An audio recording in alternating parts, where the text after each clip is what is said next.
Hello, everybody. This is Cutie Rue SR. I also go by Rue. I am the host for Legally Cute. For all those joining in right now, Legally Cute is a show based off of cute and or relaxing speed runs, showcasing on this game. Right now, we're going to be playing a game, and I'm definitely enjoying this. It's called the Misadventures of Tron Bonne. And we're doing the all missions, no scout category. So I'm just going to head it off to Blue Metal. Do you have a few words to say? Yeah, sure. So this is Misadventures of Tron Bonne. It's a spin-off of Mega Man Legends, which was already kind of a niche Mega Man series to begin with. And we're playing as the villains, but we're not doing crazy, absurd things. But then again, it could be absurd depending on how you view it, because it's so silly. But we're playing as the villains. We're going to be doing all kinds of silly things with our little Lego guys. They're called Serbots. And it's hilarious. It's adorable. So I'll get the run started and we'll talk more about it as we go. Awesome. Well, I'm ready whenever you are. Sure. All right. 3, 2, 1, go. So Tron Bonne. Funny enough, we don't start the game as Tron Bonne. We start as her brother, Teasel Bonne. Because the story of this game is kind of silly. It's he goes into debt because he borrowed a lot of money to build the main ship that they live in, the Gesellschaft. And let's just say he has to get that debt repaid somehow. And after I beat the boss of this chapter, he gets kidnapped. So the goal of the game is to get a lot of money by, we'll call it whatever means necessary, to pay back his debt. And it's quite entertaining. I'll put it that way. So the gameplay, it's pretty much like Mega Man Legends, except I like to call it Mega Man Legends, but really clunky. Like even more clunky, but it's not that clunky.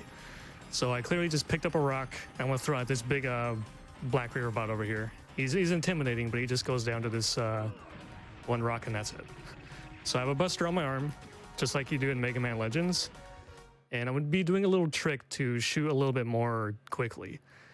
I pretty much interrupt my shot count with forward or sideways. It pretty much resets the cooldown on your shots so you can start shooting more frequently. So just circle strafe like you would in Legends, except the movement gets a little bit more awkward. Okay, so that was Glide. He's one of the Lone Shark's henchmen. He's like his right-hand man. So the main villain is Lex Loth. He kidnaps our brother Teasel, and we got to pay back the debt.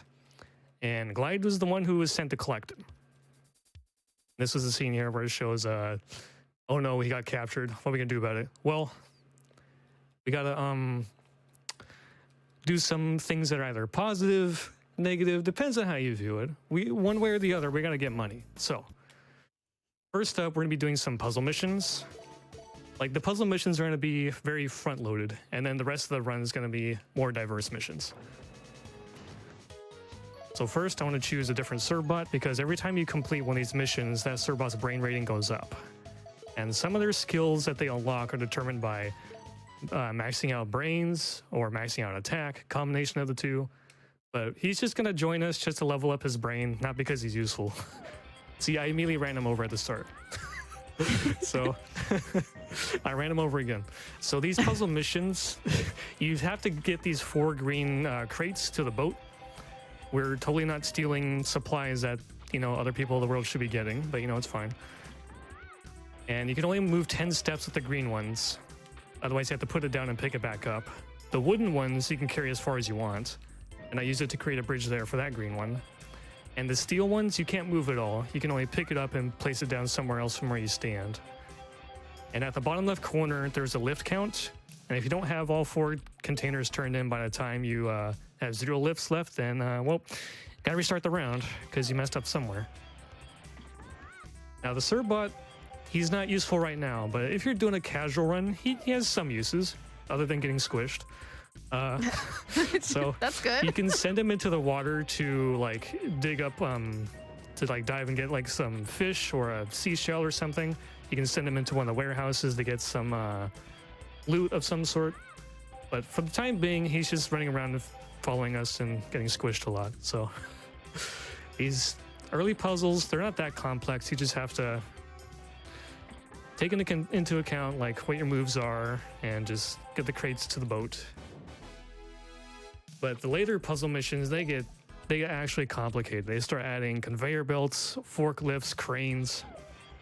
But for now, it's just grab the crates, bring them to the boat, squish your Surbot, grab more crates.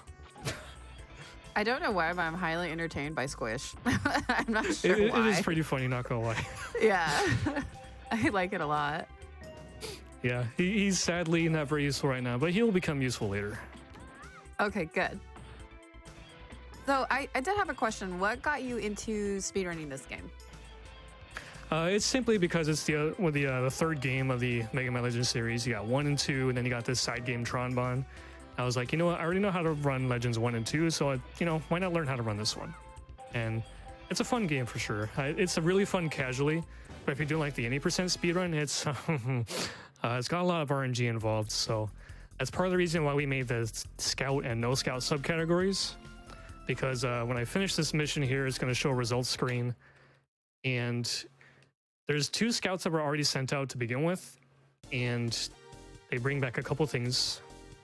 Fish and an apple, but they can bring back some really, really rare stuff, like the ones you send out after those initial 2. And you want them to bring back a stat cube that increases a Surbot's attack rating. The problem is that is like 10 to 15% chance of dropping. And if you don't get it, you're going to waste like 3.5 minutes to do a training minigame. Otherwise, the run is going to be very slow and messy. So that's why we do No Scout for some categories like this one. This one was very recently made, where we don't bother with scouting whatsoever, and it makes it so that there's one less big RNG factor. What was the solution here? Okay, yeah. I mean, that's interesting so this is a recent category. Yes. Oh, that is interesting. Yeah, before we only had any percent, and if you wanted a good time, that would say like 4 minutes or so. You had to do the scouting thing, and it's a big RNG barrier to running this game. So we recently made the 2 split subcategories, and this category I'm running here, all missions. I made this one recently as well, because it's been an idea that's been floating around for some years. We just never did anything about it. I'm just like, fine, you know what? I'll route it. We'll put it on the board, and it'll be fun. Yeah, exactly. So this is very recently made. Oh, nice. I mean, to see it's more always... of the game. And you have to learn these puzzles. These take a lot of time to learn because there's so many of them. Yeah, but it's definitely nice to see like a new, fresh take on an older game. You know what I mean? And it's just nice to see that there are more creative ways that are still being like they're coming up with it. So yeah, for sure. So before, this game only had 80%, and it can get a little bit dry when you're stuck with one category that's filled to the brim with RNG. Yeah, I know, like, I mean, RNG, so I sped run the Final Fantasy Mystic Quest, and that's very RNG. And so I know how RNG feels. Yeah, for sure. Squish. Squish. So right now, I see that like all these boxes, I see like the different levels in boxes. And I know like the green ones and like the kind of yellow brown ones and the red ones. What do those mean? I'm not sure. I was kind of curious about that when I was watching. Yeah. So the green ones are the main objective. The red one is like a bonus. And if you put that one in, you get just some extra money. And the wood ones, you can bring them as far as you want. And the steel ones, you cannot move them anywhere. You just have to put them down in a different spot from where you stand. So it kind of presents some interesting problems to solve. So like this one, I had to put it somewhere, so I'm gonna use it to form a bridge. And this wooden one, also gonna form a bridge. And I'm intentionally taking some inefficient solutions, because if this was 100%, we made that category too, just no one's ran it yet. But if we were doing 100%, I would definitely be going for those red crates. But since this is just all missions, I want to just get all the missions done ASAP. So I'm taking some solutions and some moves here in these puzzles that are not good, but they're for the sake of getting the green ones specifically quickly. Okay. That's interesting. Yeah. Okay. Okay, that's the second round of puzzles. There's one more round of puzzles, and then we're going to get onto some other missions, and then there's going to be more puzzles later that are significantly more complex. And then after that, no more puzzles. The puzzle stuff is all front-loaded. And that's it. Okay. Making money to bail my brother out. Yes, that is exactly correct. I may be stealing cargo off of a dock, but they don't have to know that. Yeah, we'll just say you're pilfering, and maybe they might not know what that means. Exactly. So here's the first layer of complexity they try to add to the basic puzzles by adding conveyor belts. You can see it on the map with the arrows, and we're gonna be using those. We're gonna be using those a little bit, at least on this one. Saves you some moving spaces. For some reason, this is reminding me of a board game in a weird way. I can see that, yeah. I would actually be down if they made like a full game specifically of these puzzles, but long past. That's how long ago this game came out. So I'm forming a bridge around the back because with how far away these two green ones are, it's the belt at this point is just kind of bait. So move this steel one, this red one. I would like to put it in there, but that wastes time, so we're not going to do that. Form the bridge over here, and I get these two green ones over there.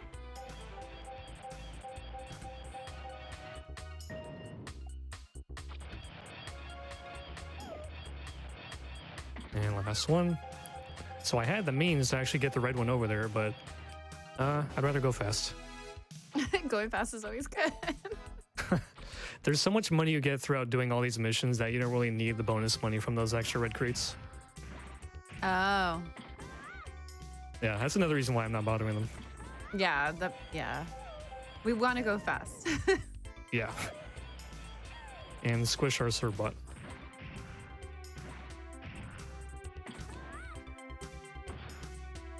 So again, I can grab that red one if I want to. I don't need to.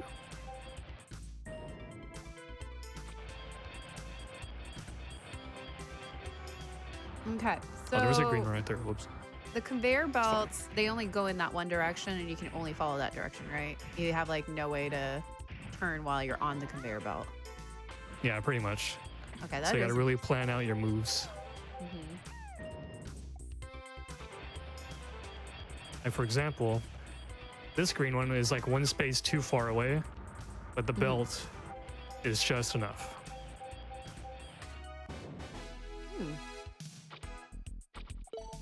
All right, I believe this is the last round of puzzles, I think. Or no, I think there's two left. Oh, yeah, this is the one way you can move these steel crates, by being on a conveyor belt. There you go. Now you can move a steel one. You normally can't. All right, so I'm putting this wood one here in front of that conveyor belt that's going sideways because I want it to not push me. Because if it's unable to push you anywhere, it just acts as a space that does nothing. And we'll get back over there to use it in just a moment. This one is around blocking. It's based on blocking the belts that you don't want to use. I just think it's kind of cool that you get to like use the crates as a way to kind of navigate.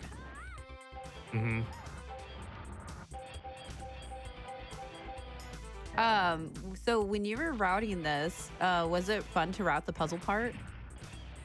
Yeah, actually, because it's like I had guides on the internet, no problem if I wanted to do it 100%, but oh, you know what? I just did a big dummy. Hang on a second. I was a big dingus. Here's how you solve it. Just wait, that's not right. Okay, hang on. I'm just gonna restart the round. I was a big dingus. That's fine. I did one thing out of order and it ruined it, but that's fine. It's not a big deal. It's a big deal for the pace, somewhat, not really, but we'll be fine. Yeah, well, you got My this. PB also made a mistake in one of the puzzles where I'm just like, wait a second, I have to restart it. Just go with the order I'm used to doing, because sometimes I do some of these puzzles like differently every time, because they're usually that flexible, but this time I made a mistake. Whoops. It's fine. Yeah, no, you're all good. I just think this is interesting because, you know, I don't normally see video games like this. And so that's what I really enjoyed with this video game is that it's very unique in the sense of just like, how to watch what you're doing and understanding why you're doing it. Yeah. Is this mainly a puzzle game? No, it's I'm doing the puzzle missions first, as they increase the Sirbot's brain level before I really need to use them. And it's also some extra money without having to really do some things where extra money would benefit me elsewhere, like having more energy tanks from spending more money on them. And there's other things I could be using my money on later. So we just do the easy missions first that don't involve like weapons and Sirbot skills. So we get those out of the way first.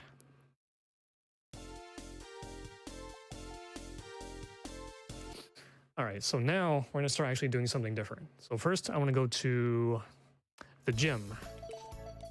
No, we're gonna go to the gym. We're gonna go work out. Exactly. So I'm gonna talk to this Sirbot because he gives me a very important item called the redhead parts. I'll talk more about those when it's time to use them. And I gotta train my Sirbot. Number one, he has the sniper skill. And if we were running a category that did use scouts, I would be skipping this minigame entirely by just giving him an attack cube. But this training minigame is silly. So your job is to throw bombs at the targets by catching the bombs that your other buddy in front of you throws. And there's some targets that are worth 2 points. Most of them are worth 1. And if I hit that yellow target that has a bazooka on it, well, I got something pretty OP temporarily. And there's 3 rounds of this, and I have to hit the certain the target score. So that dude, those 2 guys right there, that was Glide and Lex Loth. Those guys are 2-pointers. Those are 1-pointers. I was about to say, I think I would always want to be temporary OP. I think that would be great.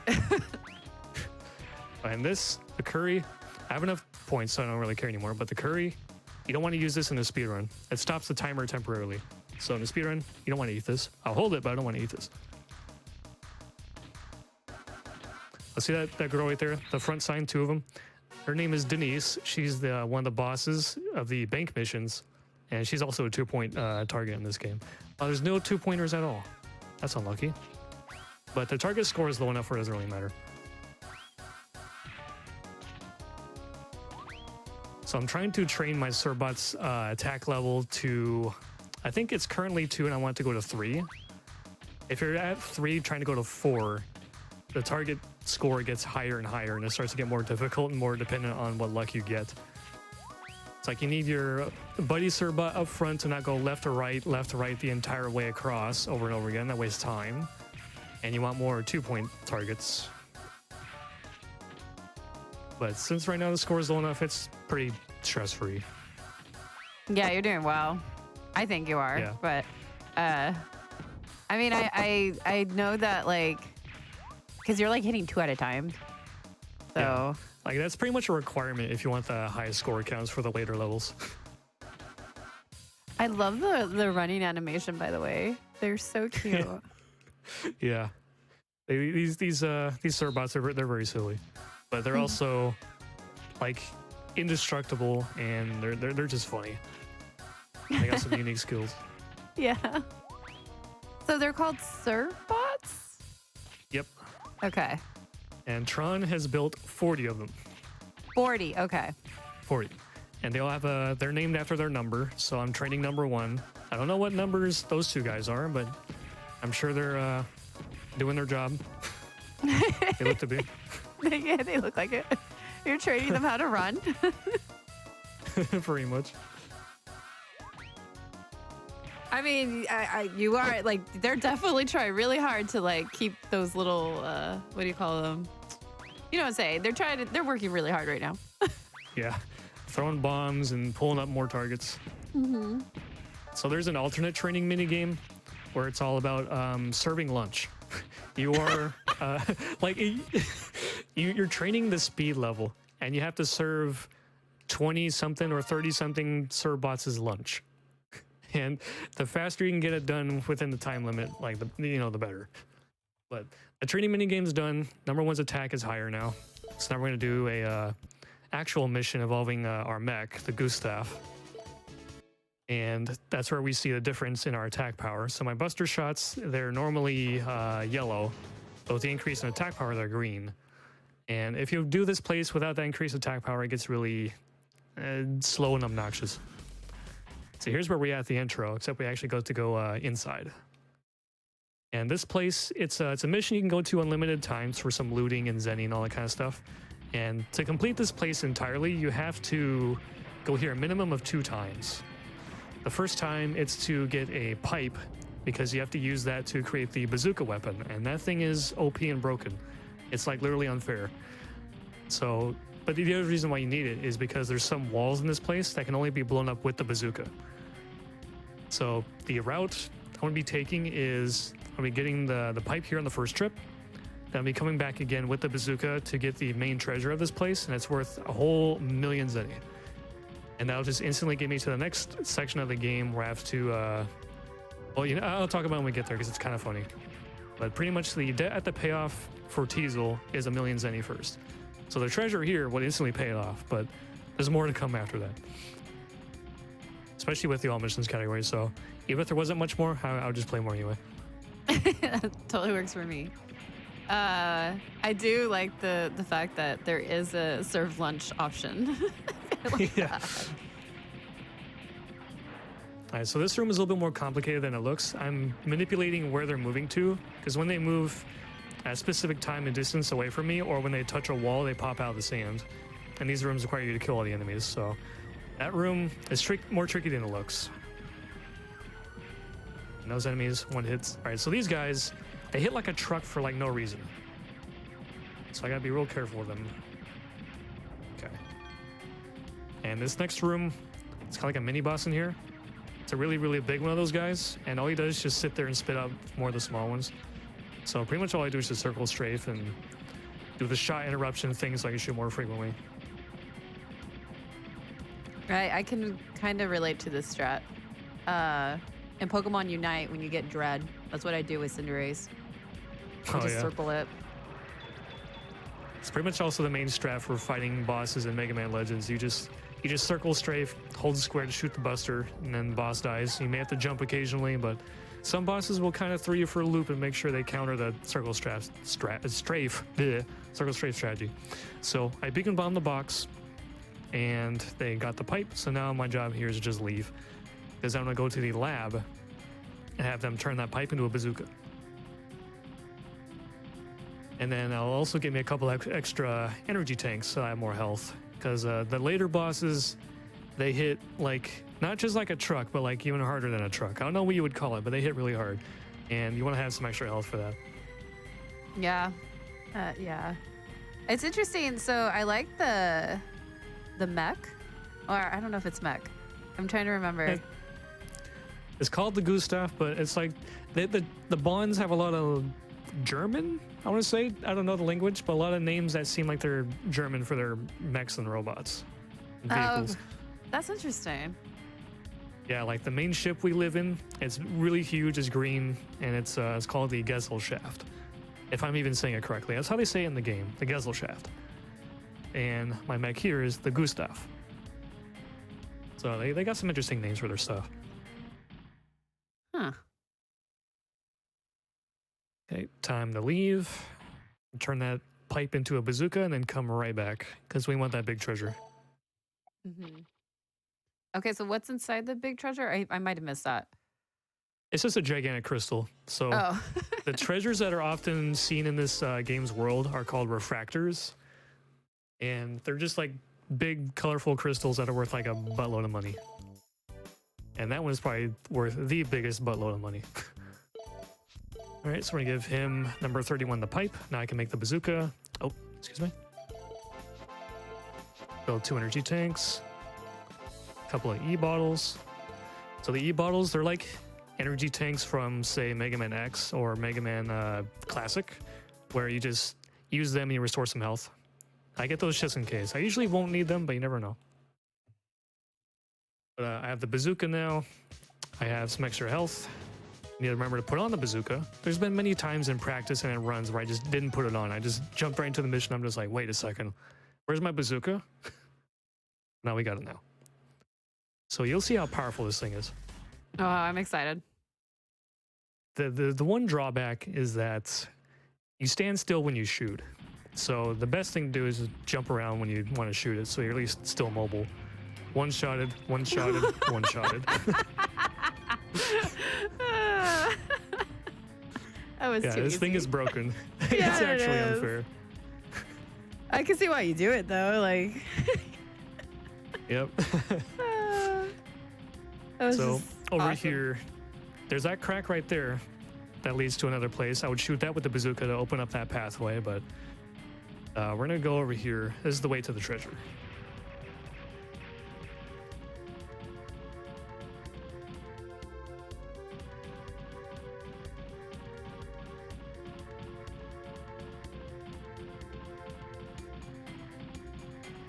This place is this ruin song is catchy, not gonna lie. Mm-hmm. I don't know. I am a huge fan of I'm a huge fan of the PlayStation era. In fact, if someone were to ask me what was my favorite console, I would say PlayStation 2. But I do love my Nintendo. Like Nintendo it brought me a lot of good nostalgia, and you know what I mean. But I don't know. There's so many good RPGs on the PlayStation series. Oh yeah, for sure. One-shotted, one-shotted, one-shotted, both of you. Yeah, I get So 2 for satisfying 1. to use this thing. Yeah. Well, and is that an AoE effect after it shoots? And so it can kill it still if you don't aim it right there? Yep. Oh, that is Explosion is good. pretty borked. Yeah.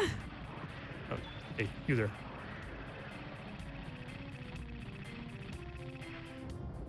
All right, so the boss room is coming up real soon.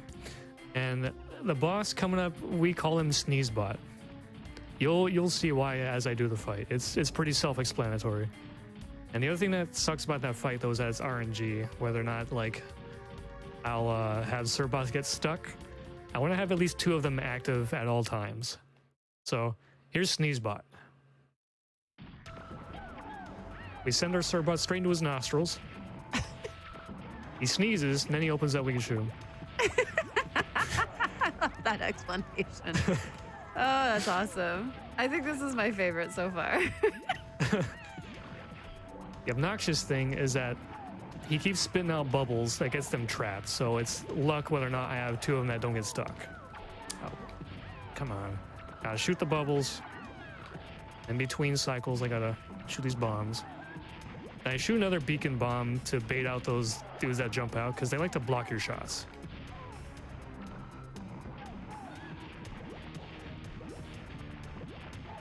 All right, come on, don't trap my dudes. Don't trap my boys. Yeah, we need them. They're my Get away. boys. Yeah, they're all of our boys. Oh, my favorite PS2 game. Oh, hey, we got the crystal. Yay. Yep. That thing is worth 1 million zenny.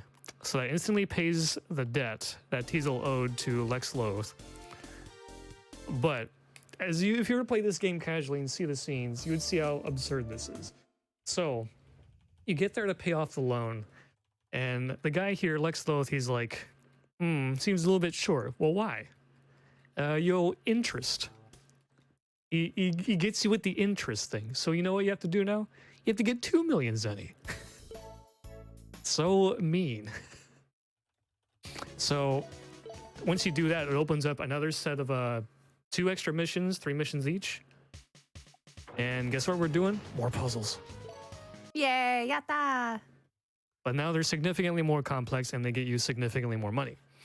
Ooh, okay. And I might have like questions. I'm gonna have tons of Sure. questions. Cerbot's useful now. Yay! So your lift count here gets significantly reduced because it's your job to just move the crates and open up a path so that your Cerbot with the forklift can grab all the crates and put them in the boat. And if you hold triangle, he's zooming. The forklift's not supposed to go that fast normally.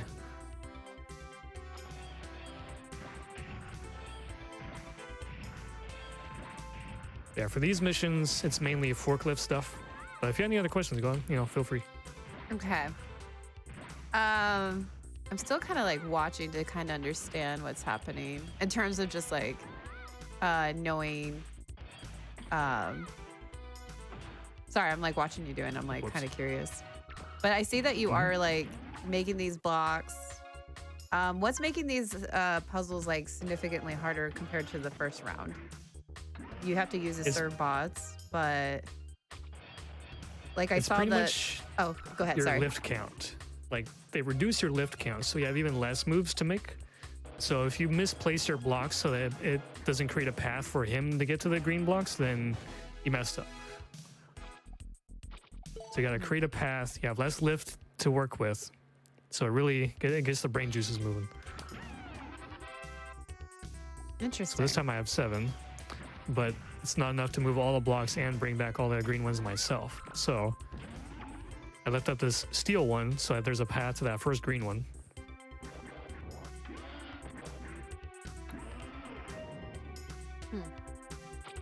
And I put it down, but I gotta move it again because it's still blocking the path to this green one. Okay. And path obstructions also includes yourself. So you gotta be careful about where you're placed in relation to the box, the steel ones, wood ones, the green ones. And I'll be forming a bridge up there to that last one. So until then, I'm gonna come down here. The path is clear, have the wood one to create the bridge up there. He's gonna come zooming down here to get this green one. No obstructions.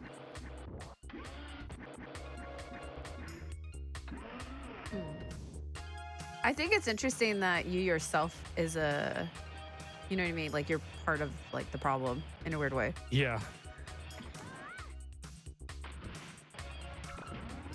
See, if I was still standing on that wood crate and Beacon Bomb the green one, he wouldn't move. He's like, there's something in the way, Miss Tron. It's like, oh, whoops, I'm in the way. You're like, I'm sorry. Whoops. Whoops. Yeah. Oh, man. Right, this is one of my favorite ones. Oh, this is? Yeah, I like this one a lot because you have to use all of your lifts right at the start just to clear up paths and everything and get everything all set up. And then you send him to get all the boxes. I forgot to put him in the forklift, but that's fine. I like that I squished him with the block and then I squished him with myself. I was gonna say, there's so much squishing going on. All right, so the path is mostly good to go. I'm just holding onto this wooden crate with my final lift all the way up until the ending so I can finally complete that bridge up there. So I gotta do this crate first, because if I wanted to do the northern one, I would be in the way and he wouldn't be able to get it. Miss Tron, you're in the way. Whoops. Please stop being in the way. See, now I'm out of the way, using that spot that was now opened up.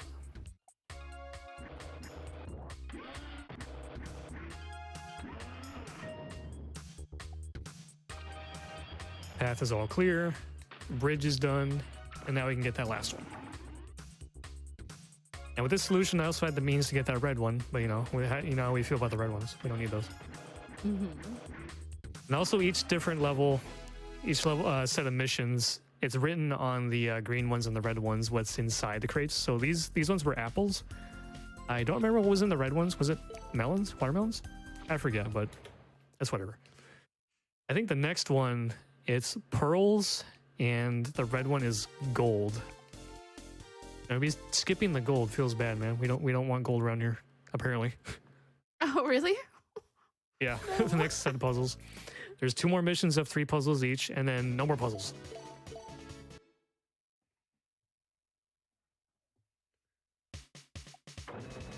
So this one... Oh, go ahead. It's going to be cranes. Not Okay. forklifts, but cranes. Oh, okay. So we're going to actually... This is going to be interesting. Yep. So it's my job to put the green ones to the boat again, but the Cerbot's going to be operating the crane, and they have very specific conditions for how they work.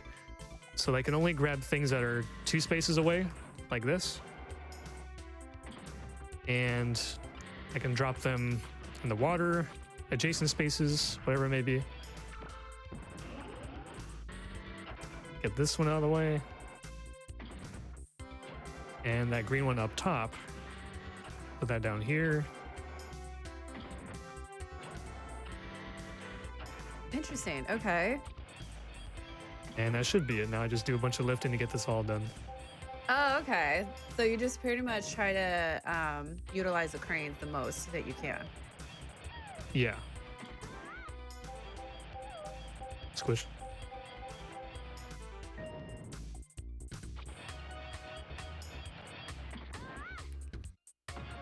So I see in chat what's the difference between scout and no scout. So I kind of went over it a little bit earlier, but I'll go over it again. It's fine. So you can send out Serbots to scout for items on the map. And it's very RNG heavy because you want them to bring back good stuff, but that good stuff has a very low chance. Whereas if you do no scout, we take away a big RNG barrier. So it's a little bit more of a consistent run, less frustrating. And whenever you send out a Serbot to scout, you can only see the result of their scout when you finish a mission and when they come back. Okay, let's see. We want to bring this down here. Some of these you can do out of order. It's like no specified order required, but some of them do have an order. You need to be careful about it like I did earlier in this run, but we're good so far. I like the fact I need that to form a bridge. Yeah. I think my favorite part with these puzzles is that you only have a certain amount of steps that you're allotted. Like, you know what I mean? Like the countdown from the 10-9 with the great, like, yeah, I like that a lot.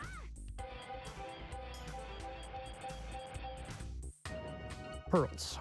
I don't need that gold over there. They can keep the gold. We're after pearls.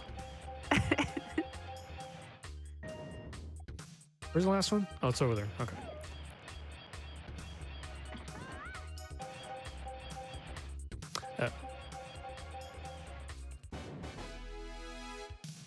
So difference between all missions and 100%.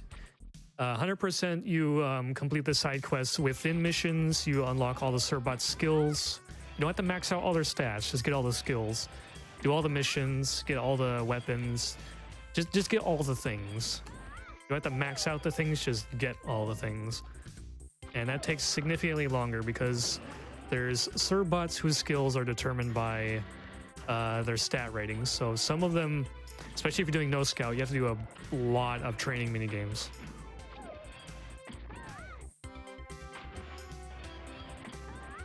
Okay, form a bridge here.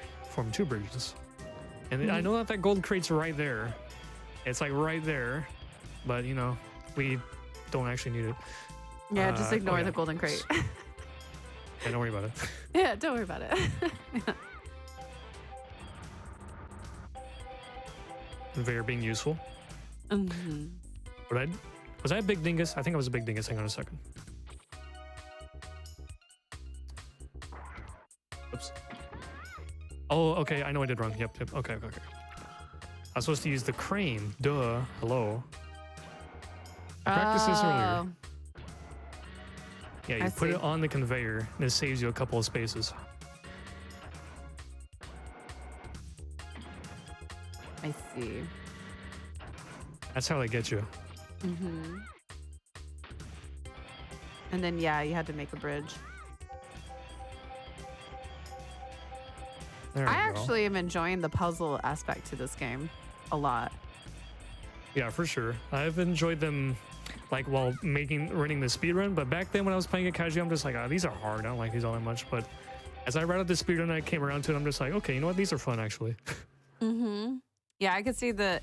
Honestly, I like routing a lot in speedrunning. And so for me, routing is like probably the funnest part. I mean, learning the tricks is cool and stuff, but I don't know. I love seeing the possibilities that you can come up with. Yeah, definitely. And so how much money do you need by the end of this? 2 million zenny. 2 million. So okay. the initial goal the initial debt to pay back was 1 million zenny. And I paid that off with the first set of puzzles and Diana's tier. Then I brought back the money and the dude's like, you owe interest. So suddenly I have to get 2 million zenny. And funny enough, when you get that 2 million zenny to go complete the game, he's like, you owe interest on your interest. And he gets absurd with this nonsense. Is this Animal Crossing? Animal Crossing before there was Animal Crossing. Yep.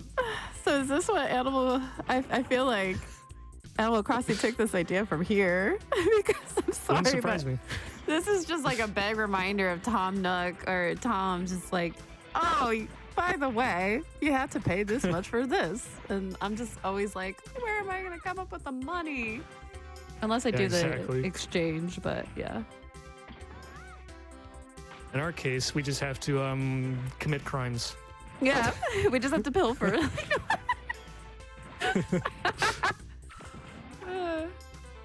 It's okay. We're just helping, put boxes and crates in the right place, okay? That's what we're doing. They're rearranging their inventory. Yeah, exactly. Which crate do I move again? This one. That's right, this one.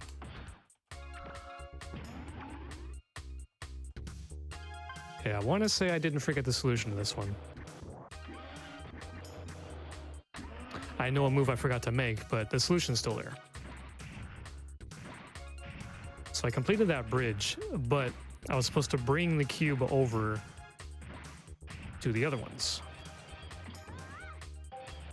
When I bring it to the ship, I put it like right here. And now I pick up this steel one here in the middle. The path is open. I'm not in the way. I just have him get the last two green ones.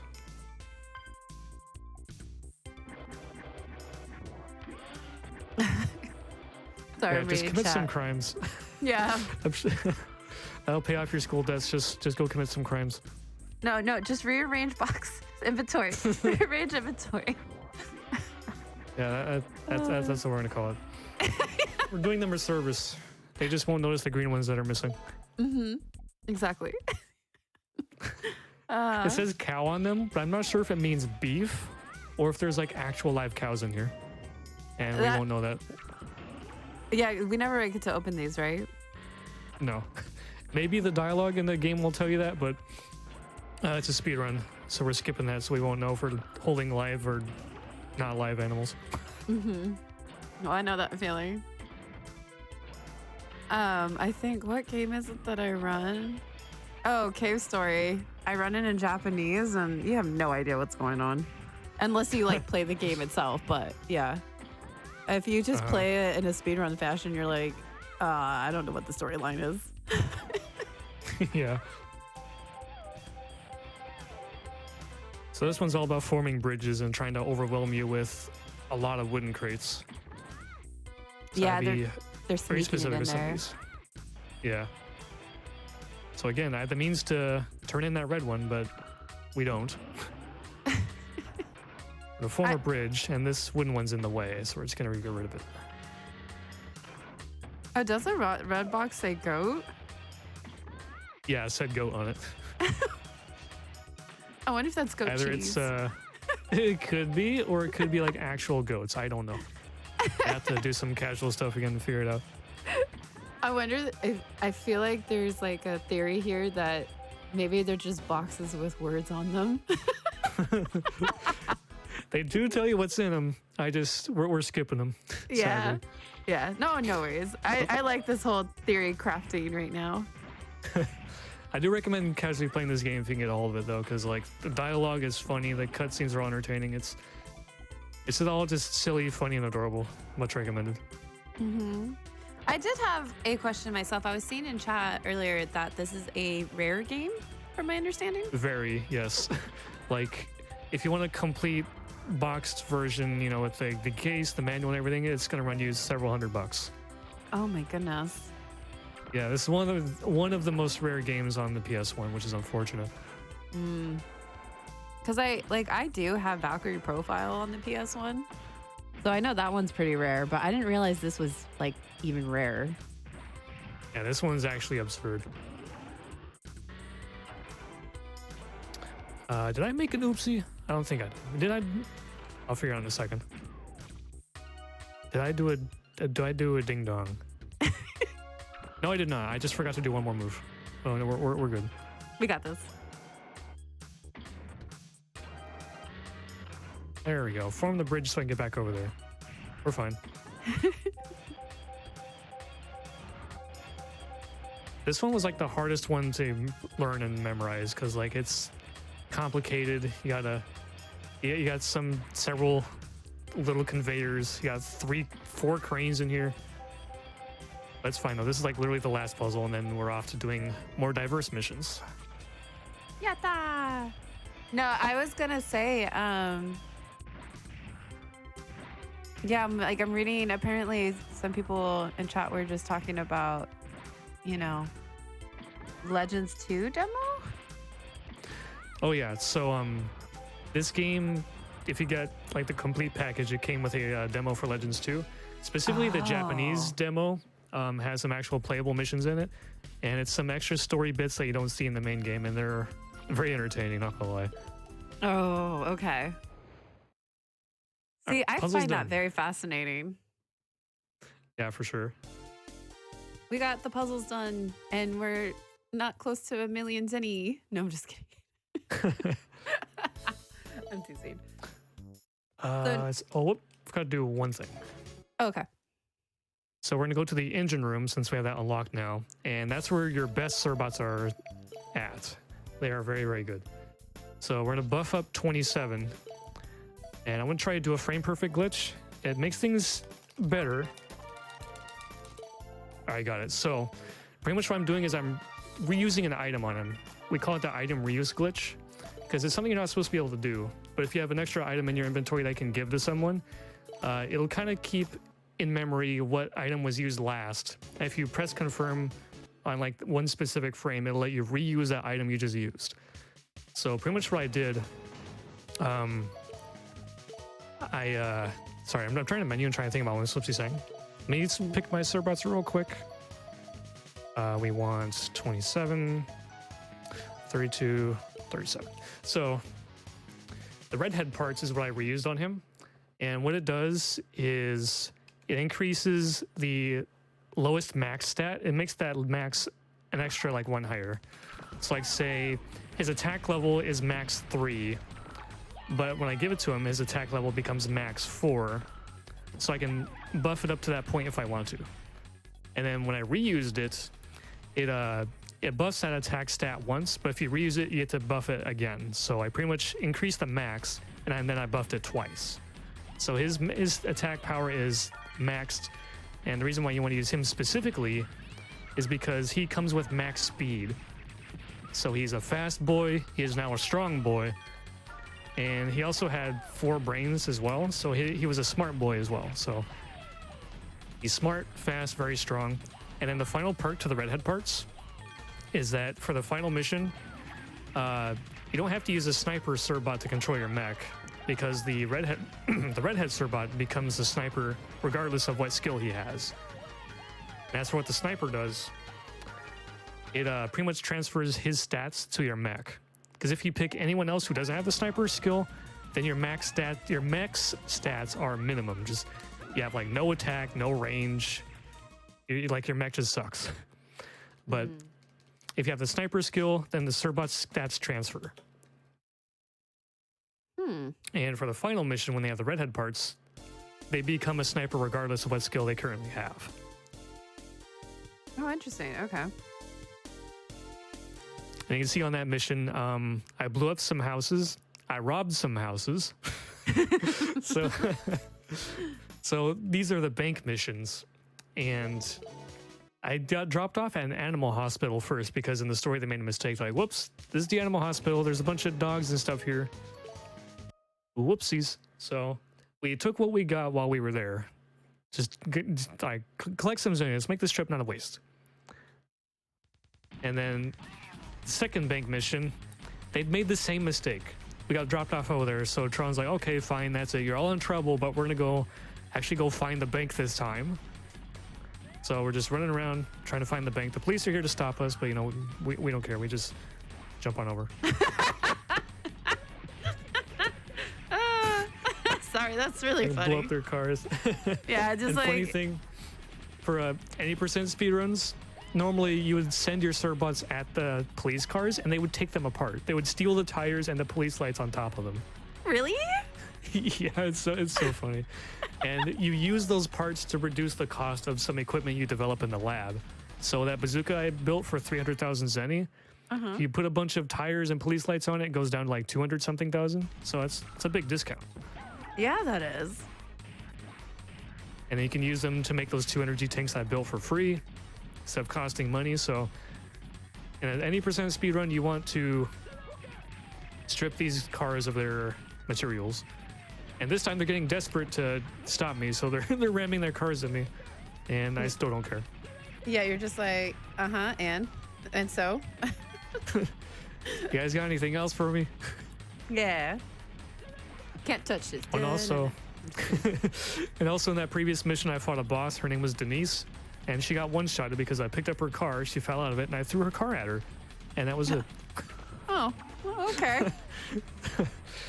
So this van seems good. blocks you, but our strong boy will hold it still.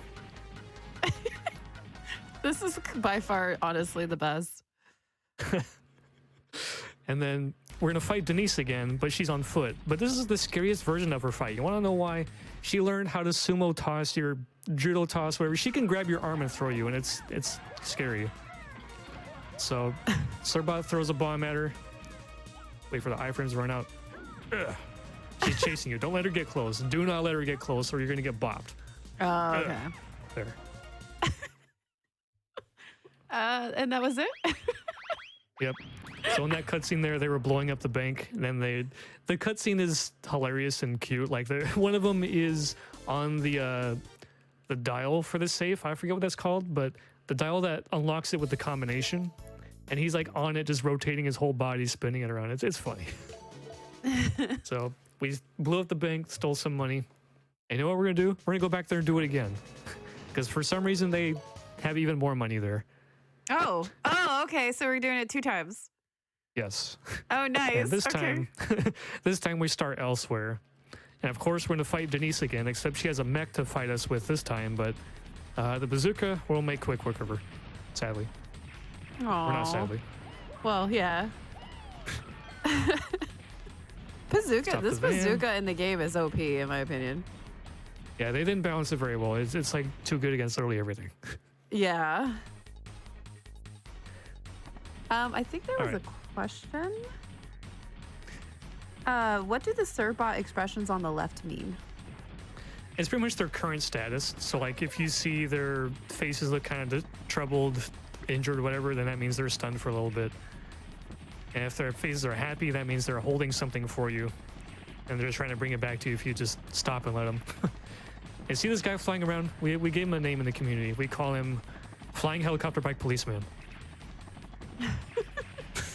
No, I'm the one that came up with that name, and I'm sticking to it.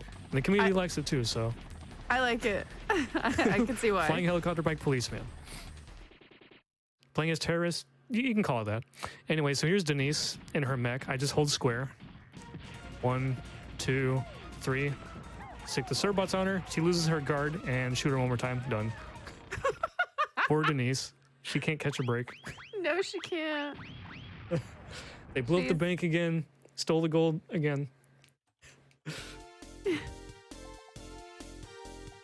All right, we got 2 million zennies, so we can finish the game if we wanted to, but we got more missions to do. Okay. And we got to do all the missions. Yep. So next is the dig out missions, where we're going to be exploring some caves for some treasure and meeting up with some other interesting NPCs. Makes me sad that we're skipping the dialogue and the scenes for them because they're very funny. So we're going to be bringing 3 Sirbots. We want 27 and 37 because they're fast, strong, and smart. And then we want someone who doesn't have 1 speed and is not a dingus. So we'll go with 31. No, 32, sorry. So his speed is not 1 and he has 4 brain. So we're using this little flying vehicle. And we're going to have the Sirbots do most of the work. And unfortunately, moving in diagonally is faster, so it makes things a little bit awkward. So I had them talk to him, but I skip it, so they just look like they're just like, hey, how you doing? Okay, bye. So yeah, diagonal movement is fastest, which is unfortunate, but you get used to it. It's also the fastest form of movement in Mega Man Legends 1, so I'm already used to doing it, but... Okay, so we have to press the switch, And they all got hit. It disables the trap, but like, god dang it. Stop getting hit. All Might. All right. No. Their status is is not some looking too shenanigans. good. Yeah. I'm wondering. Press the switch. Ow. I'll I'm have to getting bought by just the go to trap. the switch. Yeah. So NPC we met up with first, his name is Dance, D-A-N-T-Z. Oh, And okay. when you see his portrait, I like to call him Goku because he looks like Goku. But you'll see. There's a fire trap. Just two of them got caught on fire. They'll be fine. Don't worry about it. They're fine. This is fine. So I'm going this way for a card key. Use them to unlock lock treasures, treasure chests. See, he looks like Goku, doesn't he? As Dance, he looks like Goku. This is honestly this is really good. Yeah, this game is full of shenanigans and silliness, all while still committing crimes. And this ain't a crime though. We're just digging in some caves. Yeah, we're working. So, yeah, we're like actually working. We're not committing any crimes this time. yeah. Don't worry about it. Yeah. Maybe a crime family, but this time we're being honest. Yeah. That does really look like Goku though, in a weird way. The eyebrows kind of remind me of like Professor, what's his name from Pokemon? Oh yeah. The eyebrows remind me of that gentleman, and then Goku, like the hair. Yeah. So in that chest was the room key that lets me unlock the boss room so I can go defeat the boss and get the main treasure of each mission. But if I press triangle, I'm making a bunch of silly noises. Let me know when it gets annoying. Oh. Okay. All right, so trap here, I gotta time it right. All right. And then here's the boss door. You're gonna see a familiar face from probably the original Mega Man Legends. If you played that game, you should recognize this boss. We have our redhead boy. Throw a grenade at him. Does half his health because he's that strong. Okay, one more grenade. Boom, two-shot it. Oh my goodness. That's just insane how fast these boss drops. Yeah, if it's Like not me Denise doing the was- damage, It's it's not me dumb. doing the damage, it's Surbots. Yeah. Like you got damage from you, which is a bazooka, which is already like high. And then the Surbots are just like, I'm ready. I'm going. Yep. So in the previous route I was using before today, I would spend an extra minute going to grab an attack cube from the that other dungeon I was in with the big treasure and everything. And I would use it on number 22 because when his attack power is maxed, he learns a skill called ramming. And what that does is he picks up a big bomb over his head and he runs towards the target with them and just blows up on them with the big bomb. And it does even more damage than that. But it doesn't save enough time to warrant going to get that attack cube, but man, I love that skill. I want to miss it in this route now. All right, so one of our Surbots is in a borer now, a drill, and he's going to be used to get rid of some of these walls so we can open up more pathways. You can send them at enemies too, but the borer doesn't do very much damage. So in some of these fights, I'm going to be doing some Surbot management where I want our redhead part boy, we want him to actually do the damage, and we do not want the borer to help at all because it gives enemies iframes, makes them fling around all over the place. So the borer, he's only useful, excuse me, he's only useful for knocking down these walls. I'm skipping some of these NPCs. They're annoying children. You'll see why later. Okay. All right, so I have one important message for you all. Yeah, you have to listen to this. Okay. Okay, that was all. Sorry. That was very important indeed. That was a message that needed to be heard. Yes. So I save this NPC because she was trapped in here, and she gives me a gate key. I can progress. And the fight music for that bird bot, it continues through the entire mission, the entire time you're here, within this zone anyway, until you defeat him. So we're just gonna keep hearing this song a bunch. Open the gate. We want another card key. Oops, stuck. One other card key that's over here.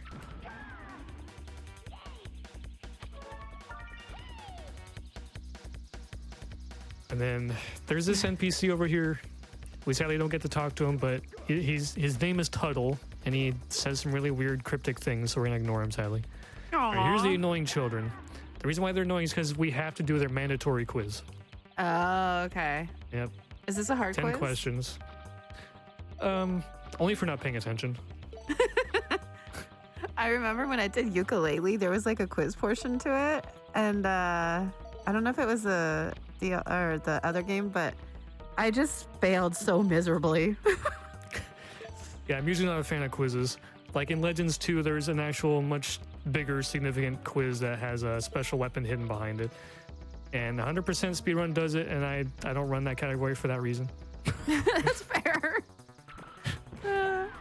I'm not good at quizzes either. All right, he planted the bomb. Whoops. I want the red one to roll the grenade over there and make sure the borer doesn't like knock him around. Okay, open this chest, and we got a drill upgrade in here. A funny thing, after I completed that quiz, they asked, "Was it fun?" And I said no. Oh, if you say so no, fast. yeah, if you say no to them asking if it was fun, you get less text boxes, so it's faster to be rude to children. Funny enough. Oh, okay. All right. All right, so this raises a platform back in that water room behind me.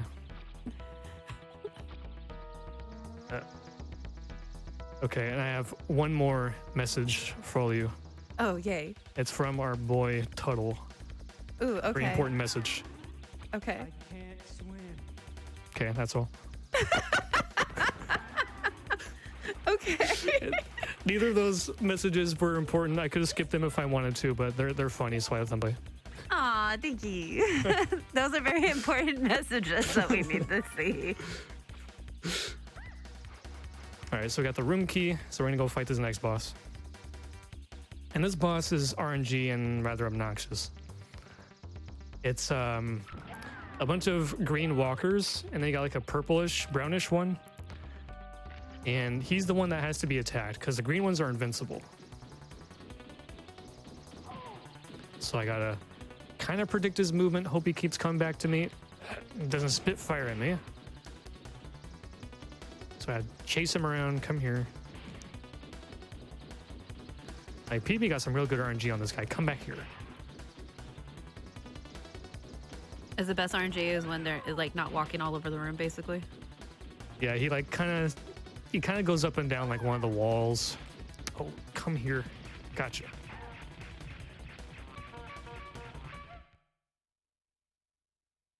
Yeah, that boss is obnoxious. I could see why. Because of the walking, just like, yeah. He's got to chase the guy around. Yeah. Torture room was finished construction. So if you don't use some serve bots enough, they become lazy.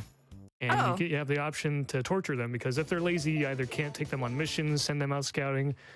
And if they're somewhat lazy, but not fully lazy, when you bring them on missions, they're like late to respond and stuff. They don't like to do much. So use the torture room to straighten them out. Oh, okay. Let's just not have them get lazy. Yeah, so the unfortunate thing is the torture room gets finished upon the torture room being the torture room is finished upon a Cerbot getting max laziness. Oh, forgot about the stalactites. So if you're unlucky, the torture room will get finished earlier in the run, and after every mission, you'll see a text box that says, "Looks like there's a lazy Cerbot somewhere," and it bleeds you out like an extra second every time. So if I get a lazy Cerbot early, then I'm losing like a second every time from every mission after that. So I got it kind of late here, so it's actually not bad luck, not gonna lie. Oh, that's good. So I switched, detonated a bomb that was next to Dance over here. He's not doing so hot, but it's fine. At least it opened up this pathway for us. Hmm. You should know not to stand next to dangerous weapons.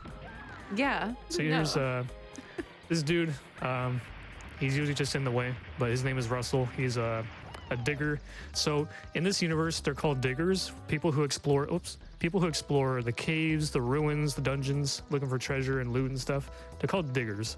So we're going on a dig out, as these missions are called.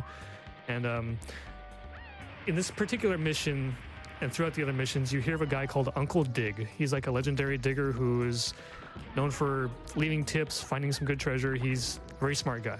You meet him in this mission, but he's a ghost. Like if you ram him, he has a really delayed reaction. Oh my god, please hit the button. Go for the button. Go for the button. Yeah. Come on, oh man. Go for the button. Go for the button. Come on. The drill guy can't press it, so oh my. Come on.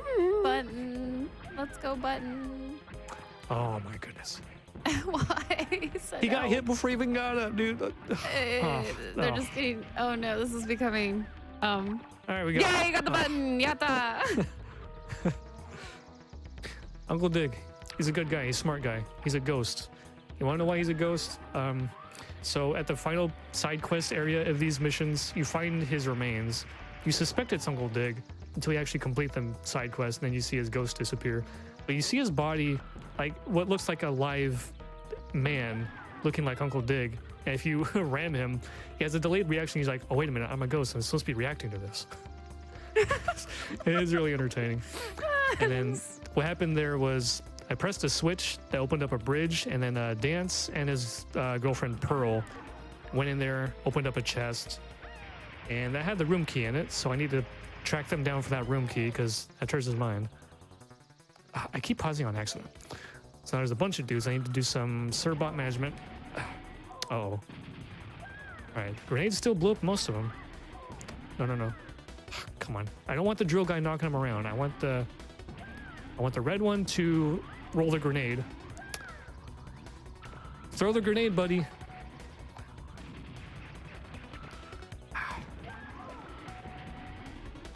There. God, that's so obnoxious.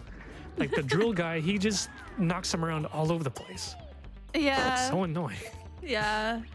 That's completely RNG, right? Like the way they move, basically. Kind of. Like if you sent them to do something and immediately send them to do something else, sometimes they'll just sit there for a second. They're just like, oh wait, now I go over there. Okay. Okay. They just need to get, a little umph. Yeah. So that drill that I picked up after from that chest after those enemies, it was the hyper drill, and it's just a drill covered in spikes. You have to use it for that one wall specifically. All right, we gotta help Goku. His girlfriend Pearl got trapped by some bird bots, so we gotta go deal with the bird bots. Should we help him? Yeah, sure. Fine.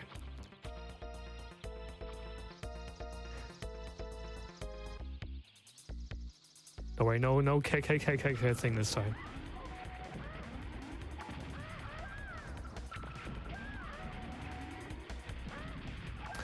Man, the borer, the drill guy is giving that middle one iframes. Keeps hitting him, giving him iframes so that the grenade doesn't blow him up.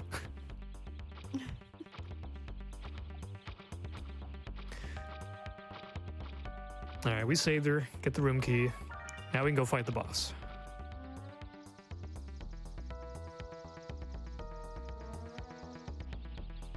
And this boss is also kind of obnoxious. Oh, wait a minute. We got more traps to deal with. So that guy ran past the traps after getting hit by all of them. Like my Serbots here. Come on, hit that button. Thank you. Come on.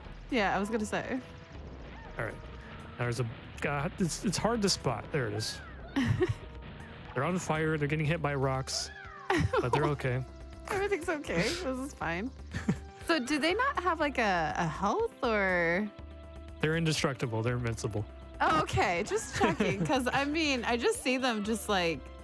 I like seeing the little emojis and stuff like that, but it's just... I'm like, oh, they can be on fire all the time. This is fine. Yeah, they can take punishment. Yeah. So this boss, you send one of them into the holes, and it does some damage to him, and then he tries to chase you around for a little bit, then he sits back down for you to do the same thing. If you land like a ram or two in between each cycle, then you can cut out one extra cycle of him doing this. But those little things that he spits out in between, sounds like chirping or whatever. I don't know what those things even are, but if he hits you a bunch of times with those things, it makes it hard to land any extra rams. So want to ram him a few times, cut out a cycle.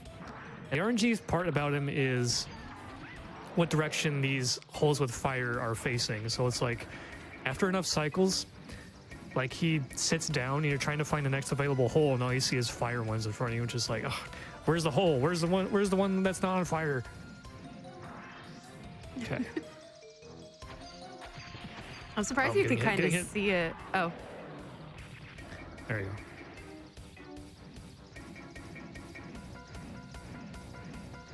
go. We have a question, and I don't know if this is a possible thing to do. What happens to them when you sell them? Well, you can't sell them. That's what I was thinking. Imagine if you could, though. I would sell the useless ones. Because there's some that don't have any skills to learn. There's some whose stats are really bad. So, like, there are some who I would definitely sell if I could. But sadly, it's not an option. Oh, see, that's what I was talking about. Where's the next available hole? There it is.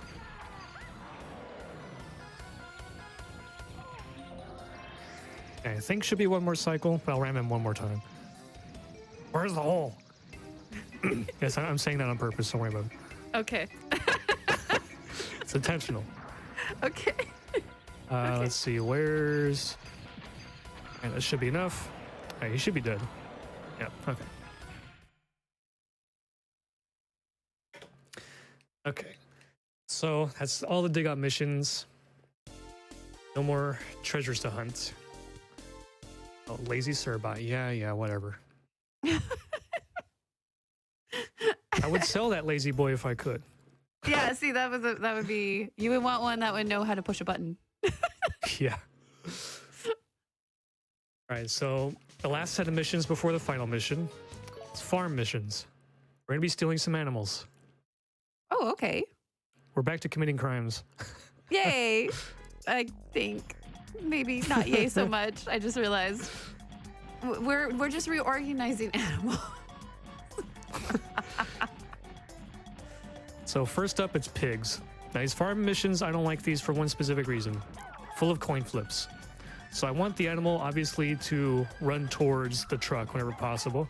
That one's bad luck. He ran to the left. So they grab the pig and then run over there and just throw him in the truck. Let's see if I can get in view. Just throw him in the truck. Oh, that's awesome.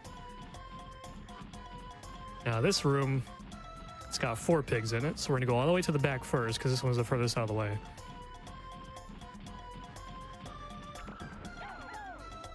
Okay, then I'm gonna wait for him to get that one. There's that one. Here's some of Loath's and Glide's henchmen, bird mechs. Let's get rid of that one. Get the pig, boys. Yeah, we gotta save the pigs. Save the animals. Yeah, we're saving the pigs from becoming bacon. Exactly. Save the animals. Save the piggies. Bouncing around on the truck. Yeah. So here's a mini boss fight. Oh, okay. The way you beat these guys is very funny. If they collide with your body, they take damage for some reason. So we just jump into one of them. So we have iframes, and then we use those iframes to kill the second one, and then we just deal with the last one. That is by far my favorite strat.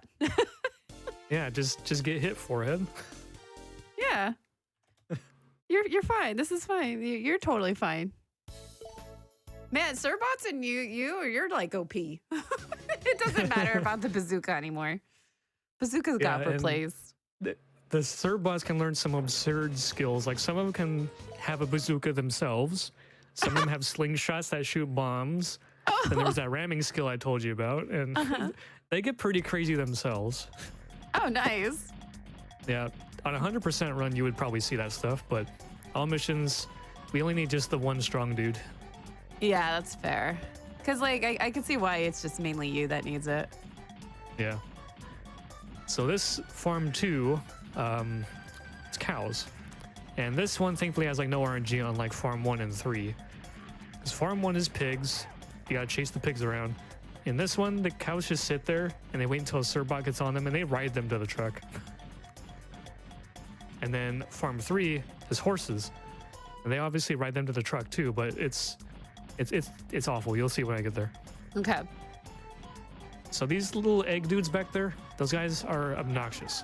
So as soon as a Surbot is carrying or doing something with an animal, they wake up and just try to ram them and knock them off the animal. It's so annoying. I hate these little robots so much. They're especially bad on the horse mission. Oh, really? Those guys are just the worst. Like when you come back to this room to get horses, it's like arguably the worst room in the whole game. But we'll get there. Okay. We'll get there. Okay. All right, this room has 4 cows and an angry farmer. Oh, We'll no. deal with the farmer. Okay. He's running around with a pitchfork. Okay. Ow. Oh. There he is. He's attacking my him. truck. Yeah. If you let one of the Surbots get too close, he knocks him off, the cow, but we just knock him out. He's fine. He's just temporarily stunned. That's how you deal with a farmer. You shoot him with your bazooka. Yeah, exactly. But it's funny that they went for the truck. I love video games. And then this robot, your bazooka is still insanely powerful, so you just hold square. Hold square and L2 for lock on. There you go, GG. GG's. I'm sorry, but I still can't get over the farmer. The farmer is one of the best characters in the game. He's sadly not a farmer with a shotgun, but he's a farmer with a pitchfork. Yeah, use a pitchfork on a truck. That's totally gonna work. Uh-huh.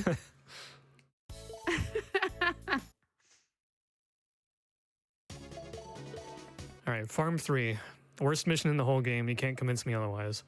So they're just like the pigs, where if you beacon bomb them to go have them grab them, they run to either left or right's coin flip. But the problem is you have to run in front of them to get scare them so that their back is low enough for the Surbot to jump on. So not only do you have to react to a coin flip they give you, but you also have to get in front of them and hope that there's no enemies in the way to really cause a problem. So this first horse, I want it to go to the right, so it makes the second one go in a better direction. So let's see, where's it going? Left. That's not what I wanted, but that's what I expected. Like my luck. Did you want it to go right? Horse.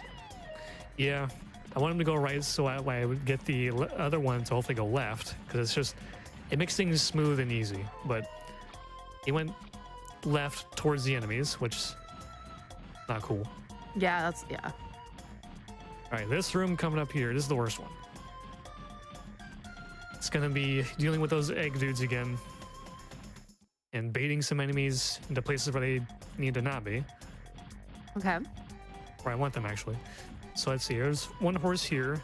The egg dudes are in the middle, like in front of the entrance. Oh, my 2 fast boys got hit by the horse. There. Okay. Oh, all right. Bait these guys over here. Right, this horse is over here. I want him to go to the right. Go to the right, go to the right, go to the right. Yes. Yay! That's what I want. Wait a minute, wait. Scare him again. Okay. All right, now hopefully they'll be able to get the horse to the truck uninterrupted. Ow. Oh, those egg things reappear. Okay. Yeah, that's the other obnoxious thing, is that they respawn, so Yeah. if things go wrong, you have to deal with them over and over again. There's a farmer. Say bye, farmer. Ready for the pitchfork. Oh, man. That farmer is definitely my favorite. All right, I want this horse to go left. It did not. Okay. Of course it went right.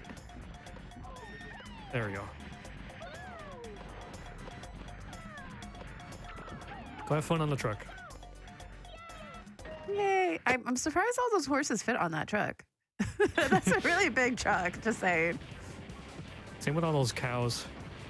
Oh, yeah, that's true. I didn't think about that. So we fought that robot again. Now we fight these pink ones again, but sadly that damage boost strat doesn't work this time. Aww.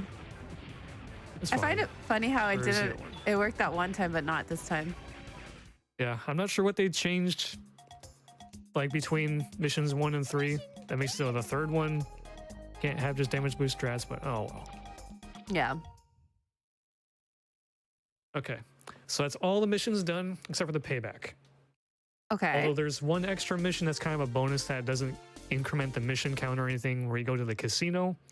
But we ignore that one because it doesn't change the mission count or anything, so we just ignore that one. Gotcha. So here's the payback. So we go to pay him back the 2 million zenny. We paid him the interest, and he says, "Oh, you owe interest on your interest."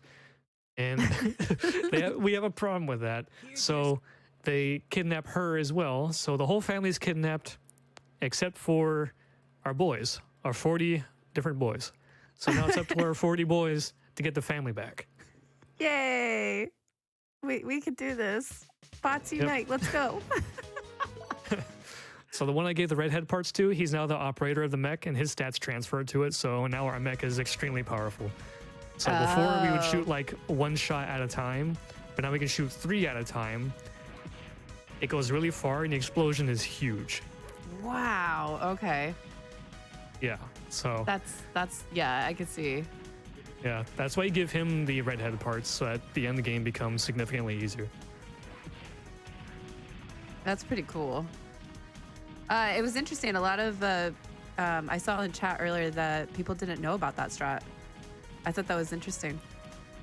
What, involving the redhead parts in the ending? Yep. Yeah, so you don't want to specifically put the redhead parts on a sniper Cerbot. You just put it on whoever your best one is, and they get the sniper ability for this specific mission. Very good strat. Hey. Let's go. Yeah, there you go. It's like these tractor, bulldozer, whatever these things are, trying to chase you down. Whatever. Just jump over. Just jump over them.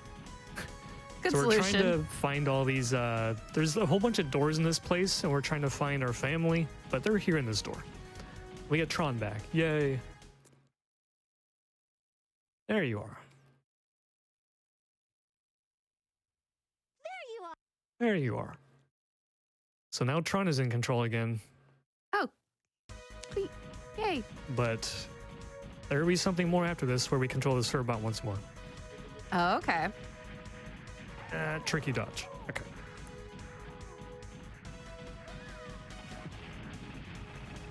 All right, so in here, we're gonna do a refight with our buddy Glide from the intro, the one who blew up Teasel and kidnapped him.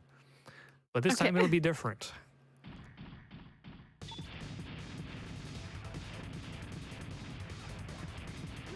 Oh, he gave me the sword attack. I want him to do a jump attack. That's better luck, but Oh, is that the best yeah, RNG? he's done. Yeah. All right, so in the background, there is this huge reaver bot called the Colossus, and it gets woken up by the villain because he was trying to dig for the golden refractor, and he finds it, and he uses it to power this robot. And in the story, the robot shoots the Gesellschaft, and everyone is injured except for our 40 boys. So we're gonna go fight the Colossus ourselves. And we fight it by being on top of it. Oh, I got up too far. Too far, he's shooting at me. So Oh. we want our Cerbots to... No, don't target each other, you dingus. Oh my goodness. Get out of the way, first of all. Sorry, wrong. And the robots are in the way. That's fine, that's the nature of this game. Oh my god, these robots are in the way. Excuse me. There. So we want them to pull off the pylons off the Colossus' head. So there's a whole bunch all around his body. We gotta pull off all of them to deactivate it. To get the ones up high, drop down, and blow up the other 2 all at the same time. Taking out 3 every time for each corner of the body. Oh, that's really good.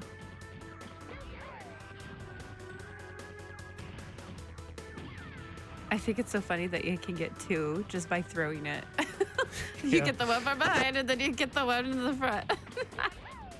Like that wind up blows up one of them, which is kind of weird, but we take those. Yeah, I'll take that. Yeah.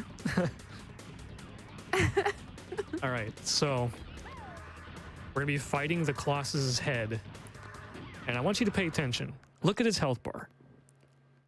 Okay. It goes off the screen because it's so big. By the way, time is when his health bar is empty. Okay. So time's coming up real soon. Okay. I love that it's off the screen. Time. Time. Yep, that is GG right there. That is thank you.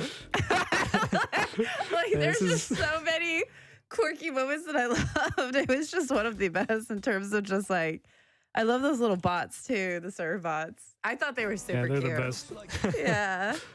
In the meantime, I did have a couple questions.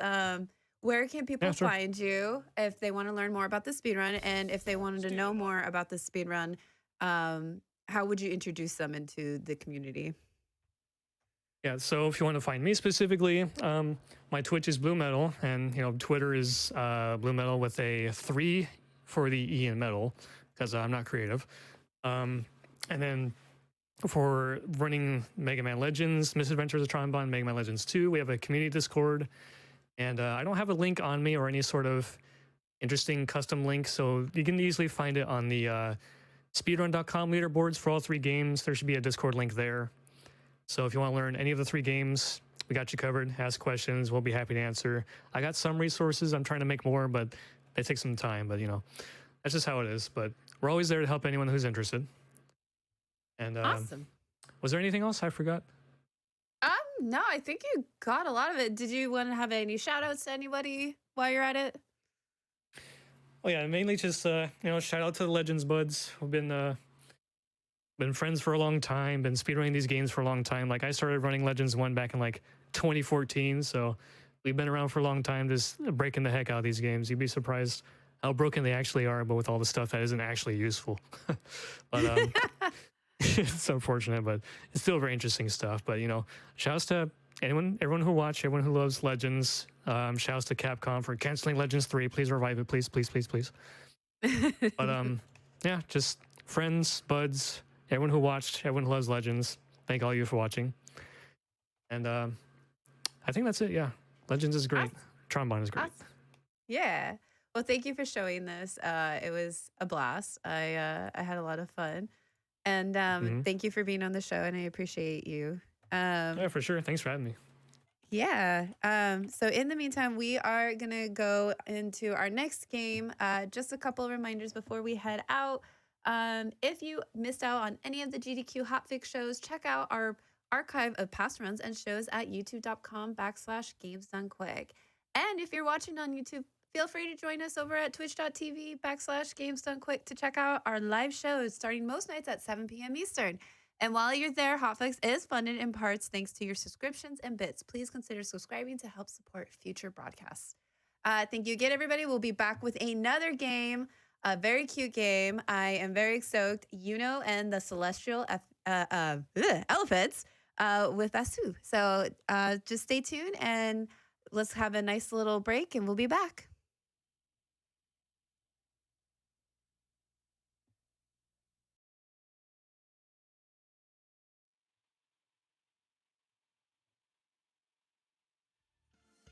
Hello, everybody. This is Cutie Roo, SR, aka Roo, coming back at you with some more Legally Cute. Right now, we're going to have a very adorable game called Yono and the Celestial Elephants. And this is the no major skips category. And with me, my runner is Basu. Say hi, Basu. Hello, my name is Basu. Yeah, this is no major skips, but there are a lot of skips. Yeah, so it's kind of a funny name for the category. And whenever you're ready to go, just let us know and we will start. All right, yeah, I'm ready. So 3, 2, 1, go. Okay, so this game is kind of like Link's Awakening or Zelda games. There's a lot of like plot pushing puzzles. We're going to be playing as Yono, who's this elephant. And that's Sundara, our friend. So basically what happened was we fell from the sky, and Sundara saw us and thought we were shooting stars. And she like came to investigate, so now we're like gonna be going on an adventure together. And so in this game, there's a few things you can do. So you can move around, and you also have a dash. You can pick up things and put them on your head, and you can also like blow things with your trunk, like that.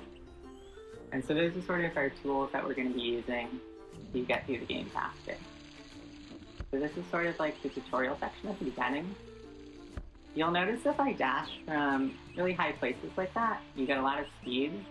You'll go really fast. So if we're at like a high spot and we're going to like a lower spot, we're going to be using our dash to try to go fast. That's so cute. Sorry, the elephant is making me like cry on the inside of like happiness. Yeah, when I heard about like using speedruns, I was like, you have to show this game. Yeah. Okay, so in this next room, what I'm going to do is I'm going to pick up this chicken right over here, and I'm going to throw it over here. So our friend Kai is sleeping, and they're blocking the bridge. So you're supposed to get some water to wake them up. So we're going to maybe skip that, just like that. And so before you're supposed to get some water, like from a little bucket, and I think it saves about 20 seconds. Here we're walking carefully around this edge. You don't want to fall in the abyss over there. And that also skips getting some water to put out some fire. And then this room is very much like a Zelda room where you have to defeat all the enemies and then you'll get a key. It's also one of the only rooms that's kind of random, so like based off where the snakes are positioned, you can go faster or slower. So that was like okay, I guess. Those little snakes are cute though. Yeah, they kind of have like ears themselves. Yeah. Yeah. So here we're gonna use our dash again to hop over this barrier. Oops, like that. Oh, also I'm gonna remember to save just in case I accidentally mess this up. So we sort of can dash from that little corner on top of this wall, so we're out of bounds there. Oh, This nice. is sometimes a little inconsistent. Okay, so I messed it up. That's why I saved. So I'm going to do this a little bit of a safer way.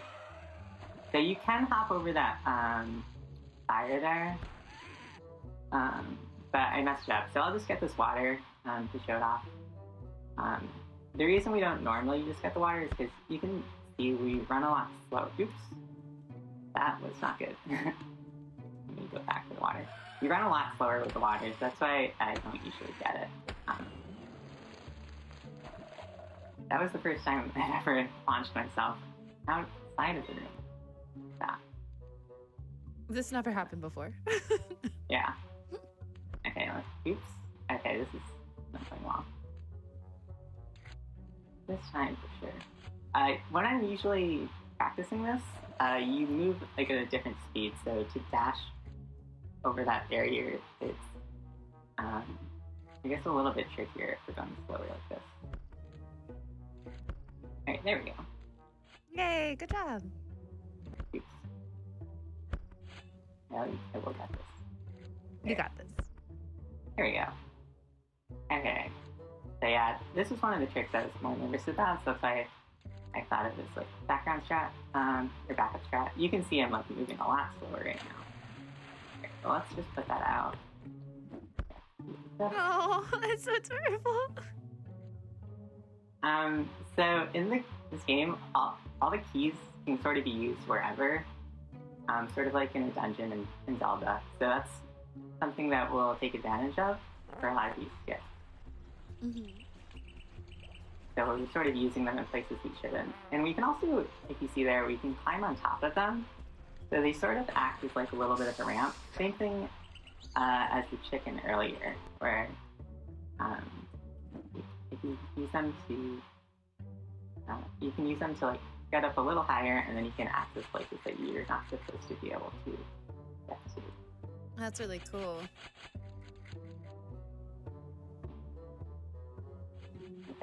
And then in this room, I'm going to be using our dash again, just to save a little bit of time, but you'll see how you can go really fast. That. Dash off. So again, we're going to take this key from this room and then use it in the next room. Then we're going to take the key from this room and use it in the next room. And that saves a lot of time because this key in this last room that's coming up is like a very, very out of the way. And it takes a long time. So by using these keys in this order, we're saving a lot of time.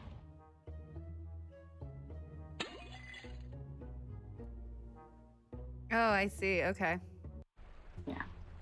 That's really cool. Okay. Yep, and so this is basically the end of the beginning section. In this next part, we're going to be entering into this castle area.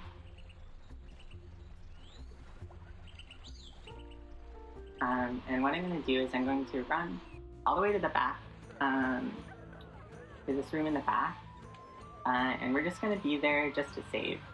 And the reason that we have to save, to go out of the way to save there, is because at the end of the game, normally when you finish the final boss, you'll end up in this room.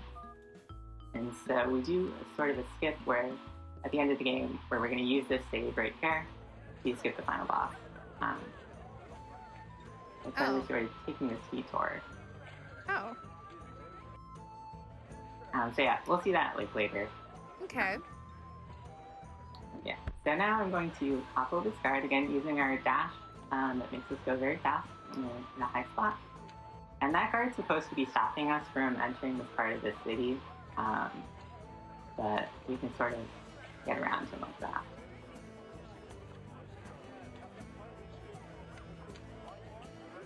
So I was kind of curious, what got you into running this game?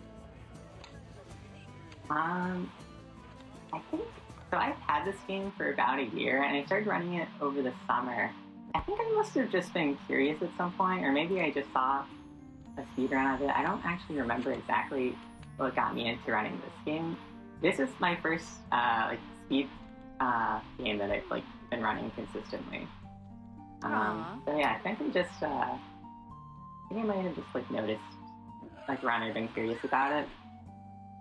Yeah, it's really fun because there's a lot of tricks that are really fun to do, and it's they're not too tough, and there's a lot of things you can do while you're learning it to make it easier for you. Oh yeah, this is just so adorable. I've never seen this game until I saw it, and I was just like, oh my goodness, I'm totally in.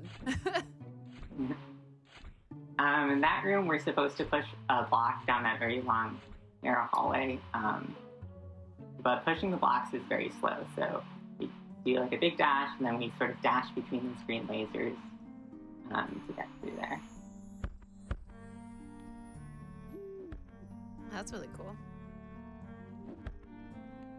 Also, just if anyone was interested in learning this speedrun, where would they? Is there a guide or anything, or a Discord? Yeah, there's a Discord. And there's also a good guy that Bullets made, who's one of the Yono speedrunners. It's on, I guess, speedrun.com. Or I can maybe share it in the chat or something after my run's over. But you can find it. I think it's just in the Discord, on speedrun.com. Okay. Yeah.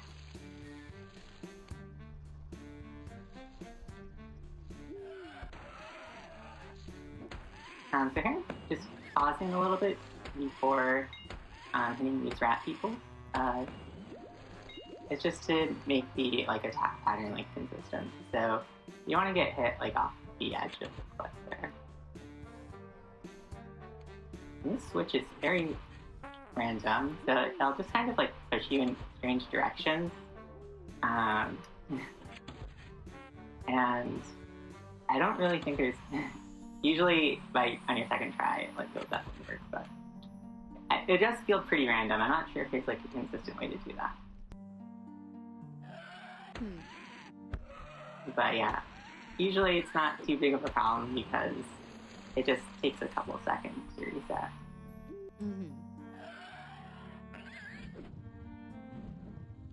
I don't know. I think it's funny. The animations of just like with the enemies and stuff like that. It's super cute.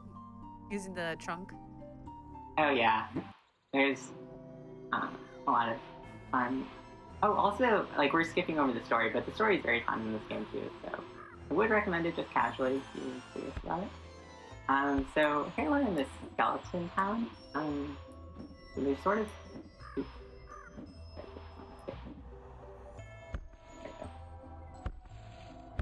there's sort of like three groups of people. There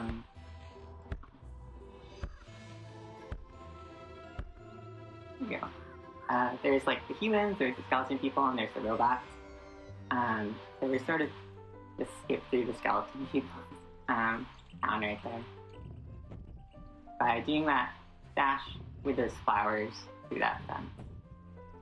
And you can see as I was trying to do it, it was sort of trying to push you outside of it, so you're sort of like fighting against the wall there.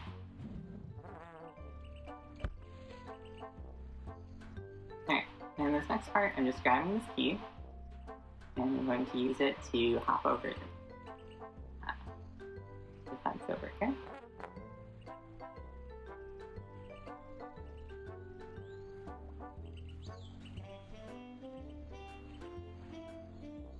Aww. So, you just hop over gates.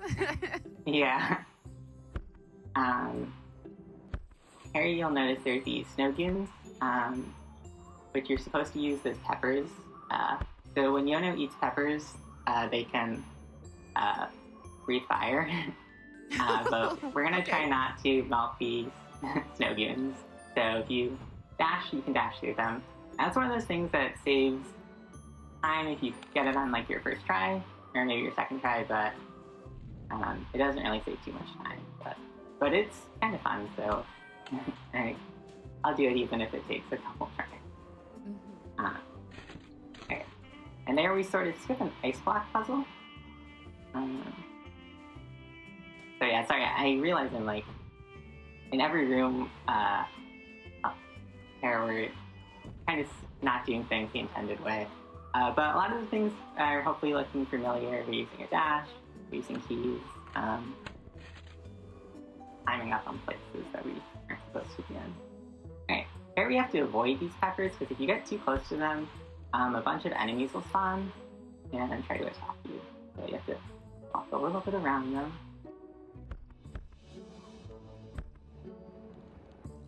And here we're going to dash up this ramp.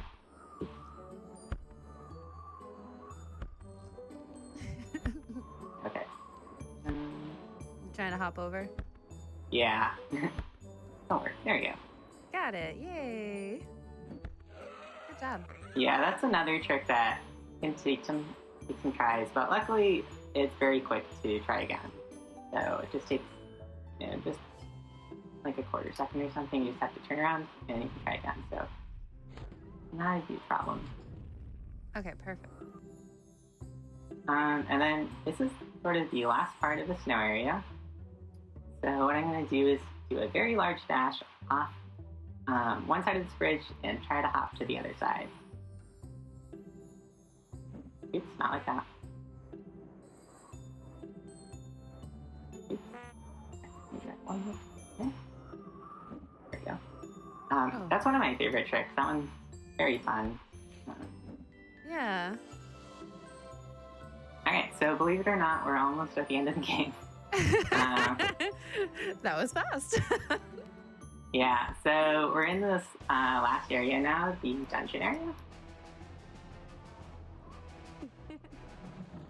So this is probably the hardest part of the game. But hopefully it goes well.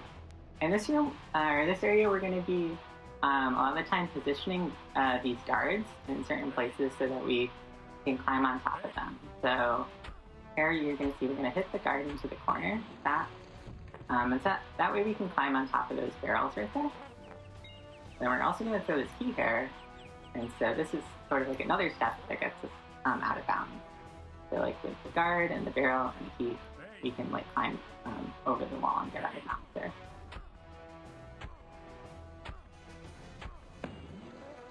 You got this. Look at that. Yep, so in this room, we just have to defeat the guards and we just get this extra key that we're going to use in this room.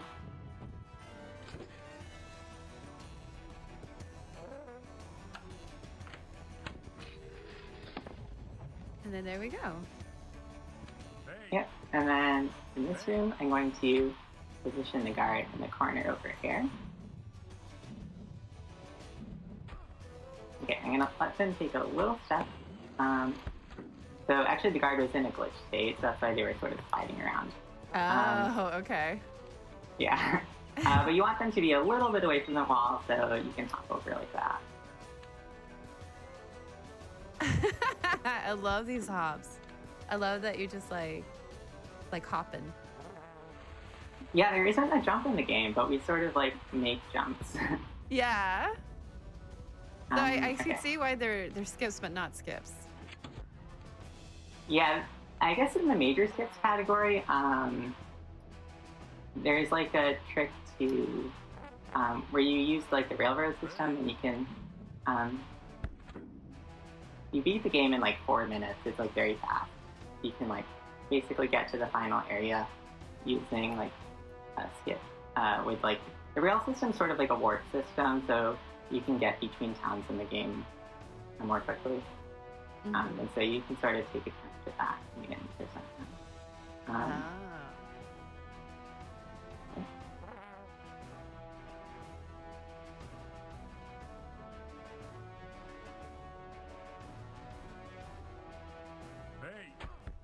Okay, so here again, I'm going to try to position the guard next to this barrier, but not too close to it. If they're too close, they'll like fall on top of it, and so then we can't use them to climb up. And we'll have to do it a slightly slower way. So. But if you just let them take a step away from the wall like that, it's very consistent, and they'll always be positioned correctly. Okay, so we're going to do the same thing over here. Now let them take a step away. Mm-hmm. And I'm going to, so in this part, you go really high. That is really high. Yeah. Okay, so this is one of the rooms where I'm not doing the fastest strategy. So I'm maybe taking it a little bit more slowly. I haven't really been able to get this consistently. So. Oh, that's fair. But I'm doing one thing to speed it up, which is I'm not pushing the TNT all the way up to the top. You can actually blow it up down here, and it still gets the key. Normally, what you can do is you can sort of dash where that little fire is, and you can sort of launch yourself right next to the key. But I haven't really been able to do that consistently, so.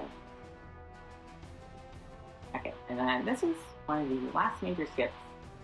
What I'm going to be doing here is I'm going to climb on this water bucket, and I'm going to be looking at Yono's front right leg and front right foot and trying to position it with this line. Yeah, like that.